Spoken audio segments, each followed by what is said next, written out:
Matt Schaff and Jared Smola of DraftSharks.com here to preview Week 11 of fantasy football season. We've got some key injury returns to sort through today, some significant workload shifts from Week 10 to assess, plenty of backfields to break down. But we're going to start, Jared, with an important new injury, and that is Deshaun Watson suffering a fracture in his throwing shoulder in last week's win over the Ravens. He's headed for surgery. He's done for the year, expected to be ready ahead of next season. So no long-term adjustment on Watson. The biggest impact, of course, on this year's Browns, and it seems like inevitably bad news for Browns pass catchers. Like Deshaun Watson hasn't been very good this year, but he's been better than what's likely coming in behind him now, right? Yeah, the Browns are going to go to their rookie Dorian Thompson-Robinson here, which I think makes sense. I mean, we'll see if they stick with him, but PJ Walker, we kind of know what he is. He's never been a good NFL quarterback. DTR was bad in his one start this season. That came against the Ravens, who are, a top 3 defense in the NFL, maybe the best defense in the NFL. It also came on a week where Deshaun Watson was a game time decision. DTR wasn't even sure he was going to start that game until 90 minutes before kickoff. So it was a really tough spot. I'm not saying I expect him to be good the rest of the way. I think he could be better than what he showed in that game against the Ravens. I do think we'll also probably see the Browns scheme up some more runs for DTR because he can do that. He only had one design carry in that Week 4 game against Baltimore, but again, they didn't really know he was going to be the guy until inactives were announced. So I think we'll probably see some more design runs for DTR, which honestly is not good because you're still not going to want to be starting Thompson-Robinson outside of Superflex 2 quarterback leagues. And any of those design runs are just taking away opportunities for these other Browns guys that we might still want to be starting. Yeah, and I think the biggest negative impact is probably on Amari Cooper. I mean, first of all, the quarterback, I think the decision to go back to the rookie says they've seen something from him that says they think he at least can do better than last time. I mean, as bad as he was previously is why they went to PJ Walker. The switchback says he's developed some. We know PJ Walker still stinks, so we're going to take a shot on the rookie. I would assume that if he is as bad going forward as he was in that Ravens game, they'll be like, all right, fine, we're going to go to PJ Walker so that maybe we can back into the playoffs and see what happens. But going forward this season, Amari Cooper, it definitely hurts him. He has caught 71.8% of the targets that he's gotten in games where Deshaun Watson was the primary quarterback. That's been 44.4% in games where PJ Walker was the top quarterback. And in the one DTR game, he had 6 targets, 1 catch. I think things will get better than that, but they're definitely going to be worse. There are still going to be plenty of targets going Cooper's way, but he's going to catch fewer of them. He's bound to be less efficient on what he does get. I think it's a significant downgrade for Cooper. I'm not sure that you can sell him because I would imagine everybody thinks it's a downgrade and nobody's excited about Cooper, but maybe there are opportunities where you can do so, and I wouldn't be afraid to do that. David Njoku has actually been fine with every quarterback this year. He had a fine game in that Baltimore game with DTR. He was fine with PJ Walker. He's been fine with Deshaun Watson. So I'm not expecting a big shift for him. I don't know if it's quite a buy low opportunity because I don't think he's going to be big going forward, but I wouldn't panic if he's your top tight end right now. Yeah, I mean, the difference between Cooper and Njoku, Cooper has this massive 15.2 yard average depth of target, and that hasn't changed based on quarterback. Cooper actually had a 19 yard average depth of target in Dorian Thompson-Robinson's one start. So, I mean, those targets are volatile no matter who's at quarterback. And when they're coming from a bad quarterback, he's going to have a low catch rate. So if you're a Cooper owner, I would put him on the block and see what kind of offers you get. And I'd sell him for, anything of value because he's just not a guy I want to be starting, weekly going forward. He probably will have another game or two where he does come down with one of those deep balls and is solid for you. But he's going to have a lot of games like that first game that DTR started where he just catches, 1 of 6 targets and really kills your fantasy team. David Njoku has a 3 yard average depth of target. Almost all of his stuff has been near the line of scrimmage. They're kind of, banking on his yards after catch ability, and it's worked for a lot of the season now. He's actually been pretty good in fantasy. So I think with someone like DTR, who, is probably going to be trying to throw more of those, high percentage shorter passes, I think, it's definitely not good news for Njoku, but I think he can survive as a low end tight end 1. He is a binky in a pass offense that badly needs a binky. So David Njoku should be okay. And if you're like, well, what about Elijah Moore?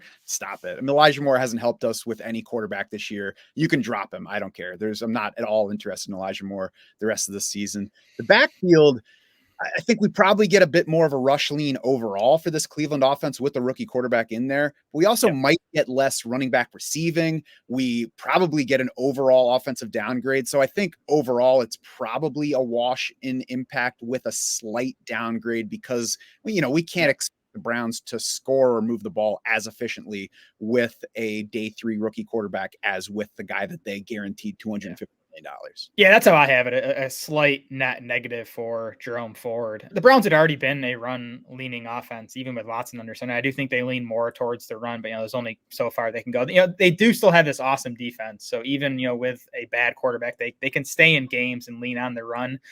Jerome Ford has, there was the 1 week he was limited coming off the ankle injury, but the last 2 weeks he's played 64% of the Browns offensive snaps in both of those games. He has 37 carries and 8 targets over those 2 games to 28 carries and 1 target for Kareem Hunt. So Jerome Ford kind of has reemerged as the clear leader here. He did also get 6 targets in that one DTR start, a 17% target share. I'm kind of with you. I don't know if we can bank on that going forward. We do know that running quarterbacks tend to target their running backs at a lower rate anyways. And I think, DTR can be, a above average quarterback as far as running and mobility goes. So Ford also gets the 5th easiest remaining running back schedule. So, that's going to help him too. So I think he can at least be a weekly running back 3 flex play just based on the volume. He has a good schedule. He has big playability. So he can give you some weeks where he's, better than an RB3.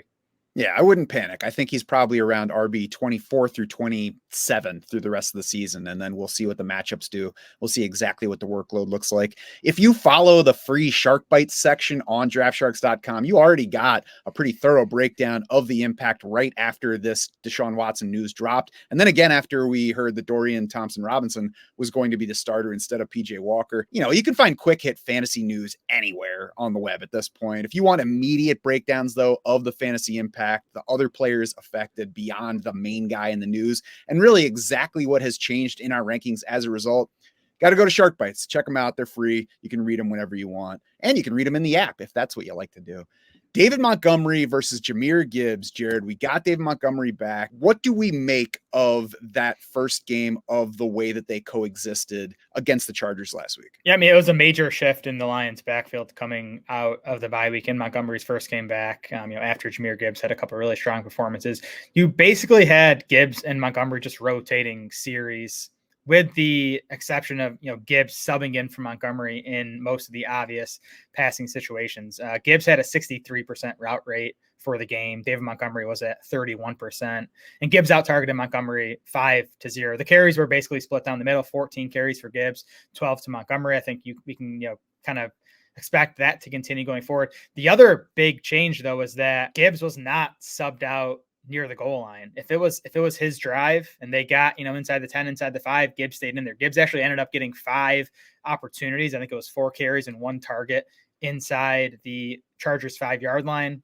last week to just 2 for David Montgomery. Now, again, that's not to say that Gibbs is now the Lions goal line back. It's to say that whoever's in there when they get to the goal line, they're comfortable keeping Jahmyr Gibbs in there. So to me, this is a problem for David Montgomery, because if he's going to get half of the carries going forward, and the Lions have averaged 27 running back carries per game this season.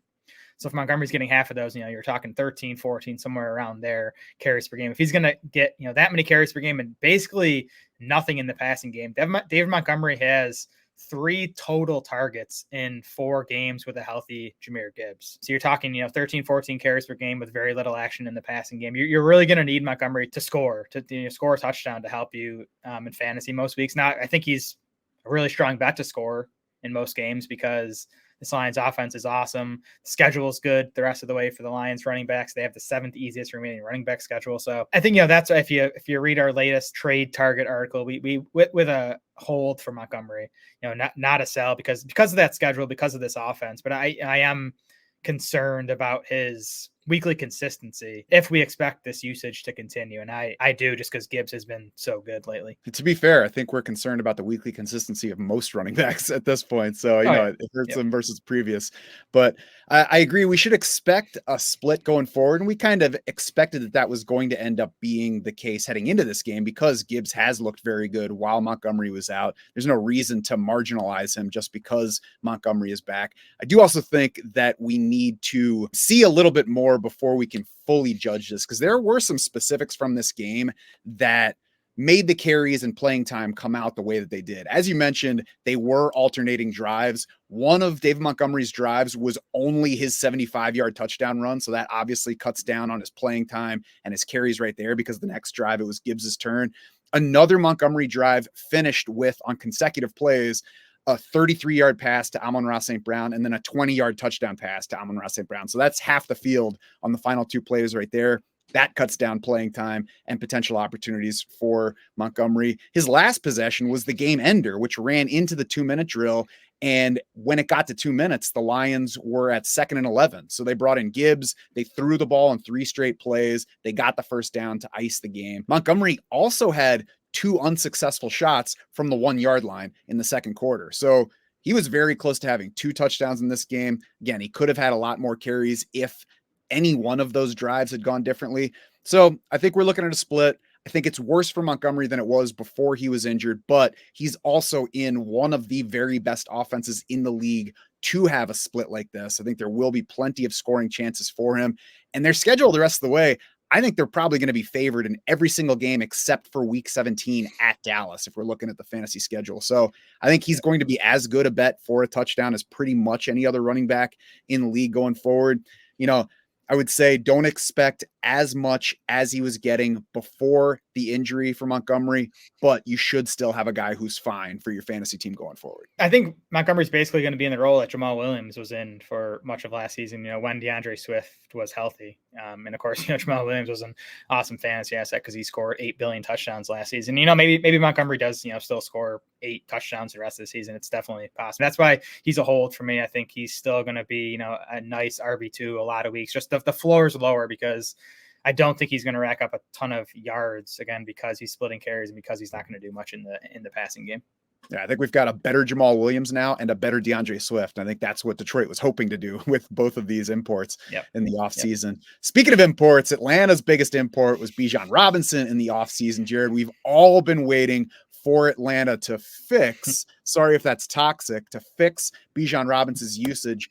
Did we finally get exactly what we've been waiting for? I mean, yeah, we did for 1 week, right? Season high 22 carries for Bijan Robinson last week, 75% snap rate, 54% of the Falcons' total carries. Those were both top 3 marks for him on the season. Now, the question is this going to continue, right? It's not the first time we saw that type of usage for Robinson. In weeks 3 and 4, he saw similar usage, 81 and 76% of the snaps.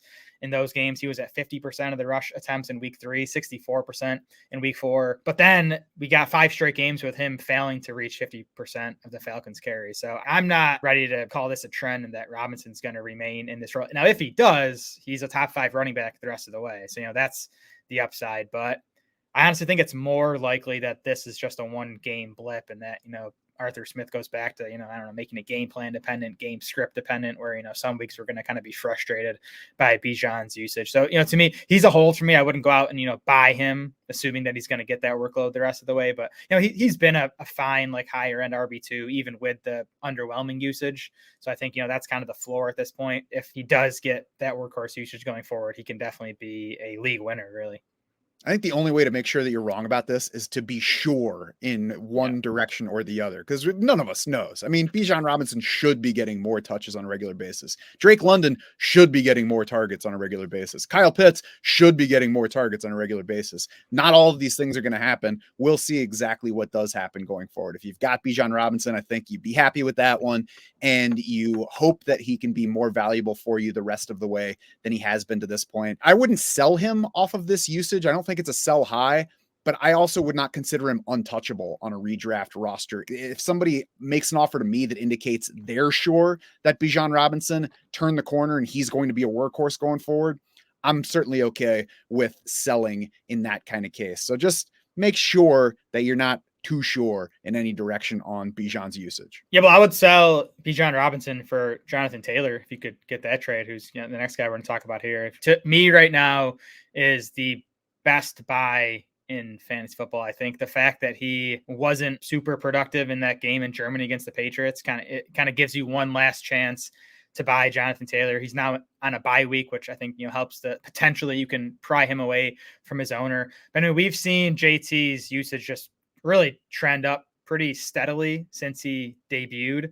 this season. And, this past week, he really, Zach Moss barely played at all. Zach Moss played 16% of the Colts offensive snaps, had 1 carry and 0 targets. Jonathan Taylor, 88% of the snaps, 74% of the pass routes. That's an elite, top 5 mark for a running back. Got 23 carries, got 1 target. The efficiency has not been good the last 2 weeks.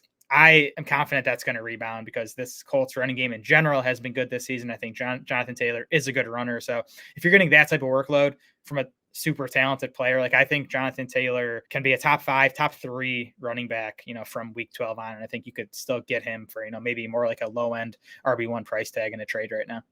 Jared, if you're going to take over the transitions between topics on these shows from me, then I'm almost out of purpose. But I agree. Jonathan Taylor is a buy. You can see that in 2 spots on our website right now. You can see it in Jared's Week 10 usage takeaways article. You can see it in the trade targets article for all the reasons that Jared just laid out. Everybody loves Jonathan Taylor. We've been waiting for the usage to come back. And I think, as you said, the fact that he got that workhorse usage in that game, did not deliver big numbers, and is now on a bye, kind of gives you the last real buy window in redraft leagues for Jonathan Taylor, maybe even in Dynasty. Maybe you take a shot. I think there's a less of a chance that his Dynasty managers are willing to sell, but they're probably not going to be more willing to sell beyond this point if you want to take a shot and see what happens. Another backfield that got interesting in week 10, maybe interesting and maybe not. Maybe it's overblown. The headline from the Pittsburgh backfield in week 10 is that Jaylen Warren was announced as the starter. But Jared, did anything actually change in the way they were deployed? Yeah, I'm such a skeptic. I read that headline and almost expected to sort of dive into the numbers and just see that nothing changed because, Warren and Najee Harris had nice games last week. But if you do look into the usage numbers last week, there was at least a slight tick up for Jaylen Warren. He set a season high with a 52% snap rate. He set a season high with a 42% rush attempt share. Now, those numbers aren't way above what he had been seeing. The snap rate was, a season high by only like a few percentage points. He'd been close to a 42% rush share in a few games. It's a significant bump up. And of course, Warren continued last week to play more passing down snaps than Najee Harris. So if he's going to get, something close to half the carries and then continue to, dominate the passing game usage, Warren already has been a more productive fantasy player than Najee Harris in full PPR leagues. I think that's going to continue. The other note here, just on the Steelers backfield, this running game's been really good lately. Najee Harris and Jaylen Warren have combined for 7 top 24 PPR weeks over the last 4 weeks. Najee Harris has finished top 24 in all 4 of the last 4 games. Jaylen Warren's been top 24 in 3 of the last 4. Pittsburgh's leaning run. I think the offensive line has been better. Their rookie Broderick Jones has gotten in there and been really good, especially in the running game. So I think there's fantasy value to be had here. And I think, Warren is the better fantasy bet going forward if we expect this usage to continue. And Green Bay was a favorable matchup for running back scoring last week, but the 3 games before that were not. So they've been leaning run in matchups that didn't necessarily dictate that. They do have a tough one at Cleveland this week. I wouldn't expect big numbers from either of those guys, but beyond that, pretty nice finish to the schedule at Cincinnati, then home for Arizona, New England, at Indy, home for Cincinnati, at Seattle. Several highly positive running back scoring matchups in that mix. I think it's certainly possible that Jaylen Warren and Najee Harris help you down the stretch. I'm more interested in Warren because of the receiving stuff, but Pittsburgh has reason to keep both guys plenty involved. Tony Pollard has stayed involved, but again, not involved in the scoring in week 10. And the headline from this game is, for Tony Pollard at least, he let you down again in as good a spot as possible for a running back. The Cowboys scored 7 offensive touchdowns against the Giants. 3 of those came on the ground. None of those came from Tony Pollard, who has still not scored a touchdown now since week 1.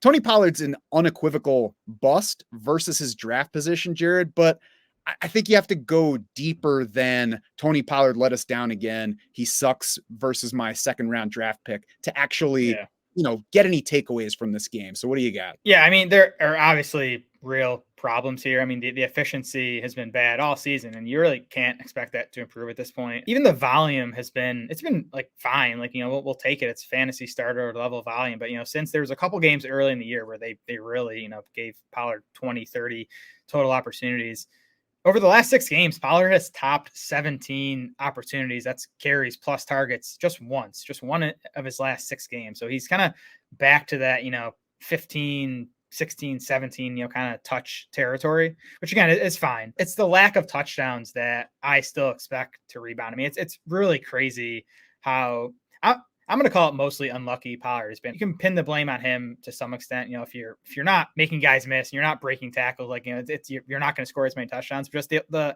level to which he has not scored touchdowns on these opportunities. Pollard is one of 8 players in the NFL with 9+ carries inside the 5-yard line this season. Pollard has 2 total touchdowns. The other 7 of those 8 guys all have at least 4 touchdowns. Those other 7 guys have averaged 7.4 touchdowns. So, there's a lot of ways to look at it. Pollard is just vastly underachieving the amount of touchdowns he should have been expected to score based on his usage at this point. Tony Pollard appears in our Week 11 trade targets article, but there was some staff debate on exactly which section he belongs in. If you can buy Tony Pollard on the very cheap, I'm totally fine with that. He's probably not going to end this season with just the 2 touchdowns that he scored in Week 1. So there should be some regression on that front. Now, where I push back is, I think if you look at it from the math side, you're like, he's about to explode for touchdowns just because that's how variance works. You don't get that many opportunities and just never score again. But if you look into his opportunities, Dallas is leaning away from giving them to him. He had 15 carries inside the 10-yard line over the first 3 games this year. And that's what got us all like, oh, it's coming. He's just unlucky.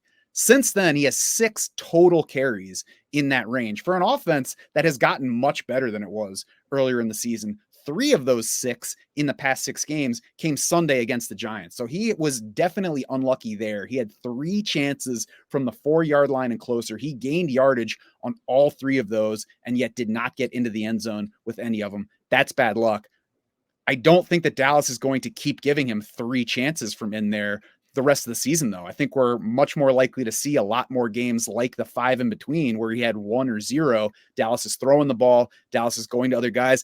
Maybe we'll see if Rico Dowdle gets more. I'm not reading anything into his performance against the Giants because a lot of his stuff came in the second half, including the 1 touchdown that he did score from the 1-yard line. But overall, the usage you mentioned, the goal line usage for Tony Pollard, says that Dallas realizes it hasn't been working and they've made adjustments. So I think there's some regression coming. I think he's going to score again at some point, even if I'm not willing to bet money on any individual week. Tony Pollard scoring a touchdown at this point. I mean, good chance it happens against Carolina if it's going to happen this week. Overall, though, I don't think we're looking at a guy that's going to be a difference maker down the stretch. A little bit better than he's been for the past 6 weeks, but I don't think he's winning you a championship. Yeah, you talked about Pollard's goal line chances dwindling, and again, just his volume in general dwindling. And that's because the reason the Cowboys offense has been so good post-bye because they've shifted from a run leading offense to a super pass heavy offense for each of their last 3 games now, and that's obviously been much more effective than the running game has been all year. So I will say I think this week's spot for Pollard is really just as good as last week's was, and in some ways better, because Carolina's pass defense is actually respectable. They're 16th in pass defense DVOA. They're 31st in run defense DVOA. Whereas last week, the Giants defense is not really respectable against either thing, and the Cowboys were just able to throw all over them. So yeah, I think you're sticking with Pollard in season-long leagues. I think if he duds again this week, I don't even know who they play next week. We could, start to maybe talk about him as a guy you consider benching if you have other strong options. But I think at least for this week in this matchup, you should stick with Pollard. Yeah, I think you go ahead and start him, and don't be the person who just sells him for scraps at this point. Yeah, if you get a good offer, fine. I have no problem with moving Pollard. Maybe there is somebody else in your league that's hard up this week and wants to capitalize on that Carolina matchup. I'm fine with selling Pollard for a good return, but don't be the one that sells him for like a wide receiver 3 and then kicks yourself on Monday. Now, Rico Dowdle, I mentioned, scored the touchdown, got the carries last week. It was a blowout victory. That was obviously a big contributor.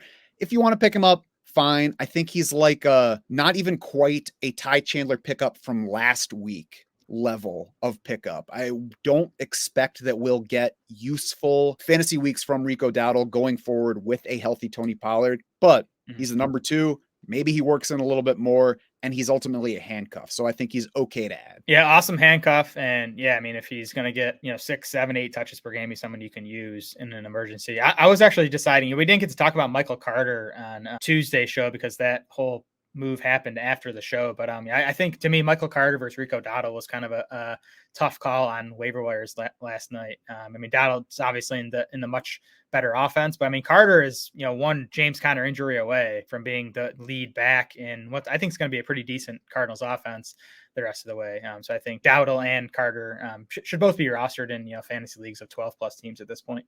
Yeah, I think neither guy is likely to help you unless the starter goes down. So it's kind of the same level. Like it just depends on which starter actually gets hurt.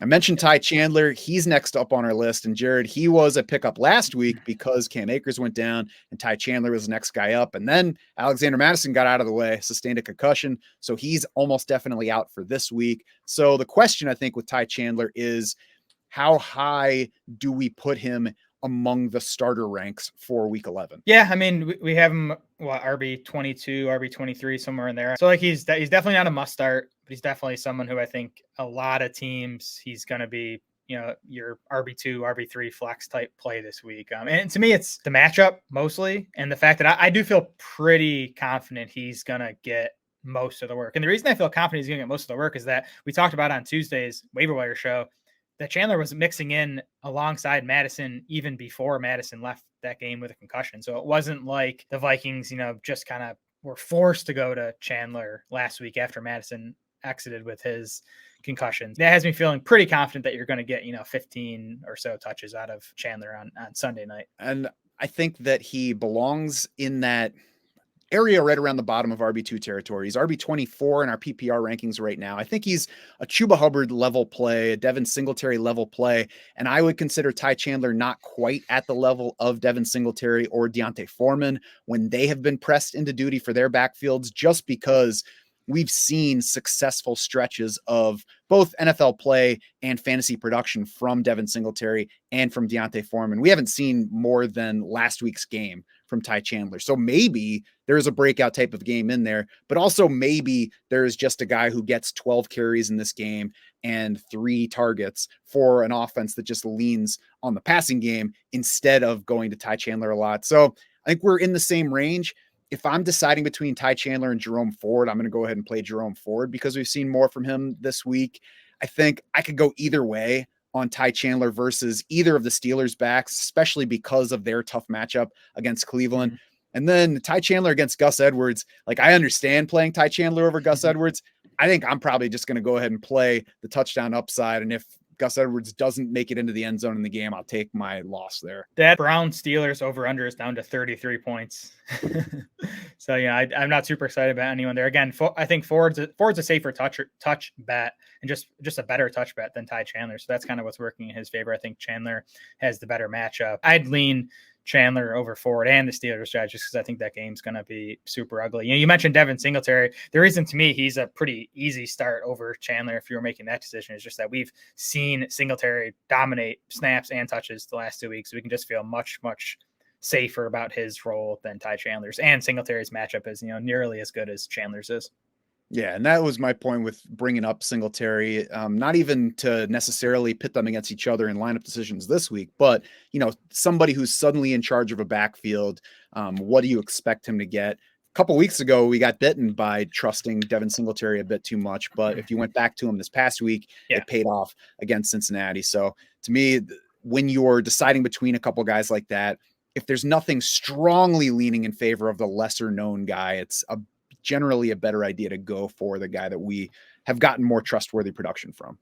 Yep, agreed. The Cardinals are looking a lot different now because they got Kyler Murray back last week. Not all the way back to pre-injury Kyler Murray, but pretty close. I mean, if he's able to make those spinning, twisting, dashing down the field moves to escape the defense and extend drives, it's pretty close to the Kyler Murray that we remember before the ACL tear. So, Jared, what does what he did do and what he did look like mean for Murray and other Cardinals key players in fantasy? Yeah, Murray looked much better than I expected him to. I was really encouraged and excited by how he played. I mean, he missed some throws. There was a long touchdown to Hollywood Brown. Hollywood Brown just can't buy a break this season. It was a 30-40 yard touchdown. Brown had a few steps on his defender and Kyler just overshot him. There's a few other throws he missed. He finished with a 59% completion rate, but Kyler averaged 7.8 yards per attempt. He had a 10.4 yard average depth of throw, which is a big change from what, he was doing under Cliff Kingsbury, where it was a lot of short stuff. So, the completion rate might stay down, but again, if the yards per attempt is up, that's what we care about a lot more. So just super encouraged for Murray himself. And again, you mentioned the running stuff. I mean, 6 carries, 33 yards and a touchdown. There were 4 designed carries. 2 of those came inside the red zone. He was pulled for Clayton Tune for a tush push 1-yard touchdown, which sucks. I mean, if Murray's not going to be getting those, which I can't blame him. He's a small guy. It might make sense to use Tune. That hurts a little bit, but again, 4 designed carries. We talked about, they were doing that with Josh Dobbs. I think we could get even more than that for Murray going forward. So I think Murray is already, a fringe quarterback 1 option. I think, in this week's matchup against Houston, which is a very exciting game, which I didn't expect to be saying 2 months ago, but Cardinals Texans looks like one of the more exciting games of the week. Definitely shootout potential there. So I think Murray is in play. If Jonathan Taylor is the best buy in fantasy, Marquise Brown might be the second best buy in fantasy for me, because I know it was even the target share was underwhelming last week, and he finished with just the 1 catch. But again, Murray missed him for the long touchdown. I still think Marquise Brown is a guy who's going to be around like 25% of the targets going forward in an offense that I think is just going to be a lot better with Kyler the rest of the way. So I'm still excited about Marquise Brown and would still, be trying to buy him this week. I'm sure he's even, cheaper this week than he would have been last week. Yeah, if it were possible, I would be willing to place a bet this week that we don't get any more games going forward where Rondale Moore doubles Marquise Brown in targets. Trey McBride looks like somebody that you should just comfortably start the rest of the way. I know we have to wait and see what happens with Zach Ertz once he returns from injury, but I mean, why in the world would you marginalize Trey McBride to get the statue of Zach Ertz back on the field more? I think that we should expect Trey McBride to stay heavily involved. And then Rondale Moore is just kind of a stash level play. I mean, it was encouraging usage in that game. Again, we'll see where it goes going forward. I would bet that the target share comes down from there, but if you have a spot to play with, you can put him on your bench and see what happens. I think he's a similar kind of stash to Marvin Mims, where you don't want to use him yet, but we got something this past week that might point to him being usable at some point later this season. Yeah, and I think Michael Wilson is on the same level as Rondale Moore. I mean, I think Wilson's even playing a bit more than Rondale Moore. Now, Rondale continues to do most of the short stuff, where Wilson has a pretty big average depth of target. So they're kind of different profiles, but I think, both guys might be like wide receiver 4 options going forward if Kyler Murray continues to play as well as he did in that game last week. And yeah, man, Trey McBride, even like talking longer term dynasty, he looks like a hit to me. He is now up to second among tight ends in yards per route run. It's Travis Kelce 1, Trey McBride 2, George Kittle 3, TJ Hawkinson 4, Mark Andrews 5. So pretty nice company for Trey McBride there. And yeah, man, I hope they do not diminish his role at all once Zach Ertz returns. I was annoyed at myself this morning. I was checking my drafters shares and I was annoyed to see about half as much Trey McBride as I have Kyler Murray. I was like, oh, let's see what we've been sitting on here for those Kyler Murray, Trey McBride stacks, but a little bit, not enough. Yeah, I'm not saying he was a miss for us. I think we were not as high as we should have been on him, though. I mean, his yards per route run last year was horrible, and that sort of had me, iffy on him. But we say all the time these tight ends take a couple years to get going, so we probably should have been a bit higher on him as at least like a late round flyer.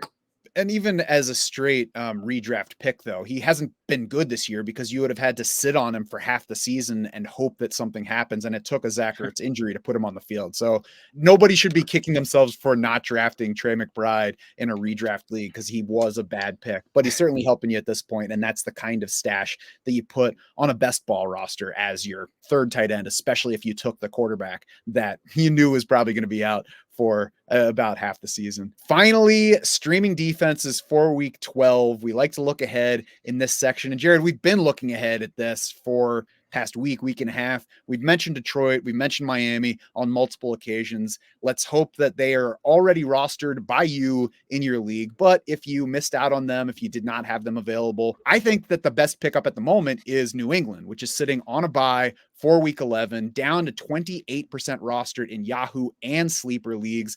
The Patriots visit the Giants in week 12. And really, Jared, Giants' opponent is just going to be a starter-worthy defense the rest of the way. You can see all of the upside to it, but it starts with this. Daniel Jones still leads all qualifying quarterbacks in sack rate. Obviously, he's done for the season, but the only reason that he still leads is that Tommy DeVito, who is even worse in that category, hasn't qualified yet. As soon as he plays enough to qualify for that lead, he's probably going to take over the sack rate lead. It's just an awful, awful offense. Yeah, and you look at DeVito. I mean, he took 5 sacks against Dallas last week, which like you get. That's one of the better pass rushers in the NFL. DeVito took 6 sacks against the Raiders the previous week, who are fine. They have Max Crosby, but it's not a top pass rush. So yeah, I agree. I think New England is pretty easily the best Week 12 streamer, potentially a top 5 defense in our rankings for Week 12. I think you can look at Minnesota too, who gets Chicago, and we're going to get Justin Fields back for Chicago this week, and barring an injury, he'll play in that game next week. He remains a high sack rate guy. It was a defense I think we were attacking in fantasy early on, but you look at DVOA, they're up to top 10 in DVOA. They've been pretty productive in fantasy. And again, just that home game against Fields, I think is going to make Minnesota a pretty nice streamer for Week 12. Yeah, solid option this week against Denver, solid option next week against Chicago. And then you might even want to hold them through the bye if you have them, because they've got the Raiders on the other side of that. After that Raiders game, you can feel free to drop them. There's Cincinnati and Detroit, then a week 17 against Green Bay. Probably not worth holding, but it's also the time of year where if you want to hold them and grab another defense for week 15 and 16 to help you through the playoffs and get to that one, you can do that as well. You should check the strength of schedule pages for those matchups so that you can look ahead and stash defenses that you can play off each other in your upcoming matchups. You can also check the free agent finder to see the top options that are available to you. Maybe you just heard all the teams we mentioned. You're like, great, but none of those are available in my league.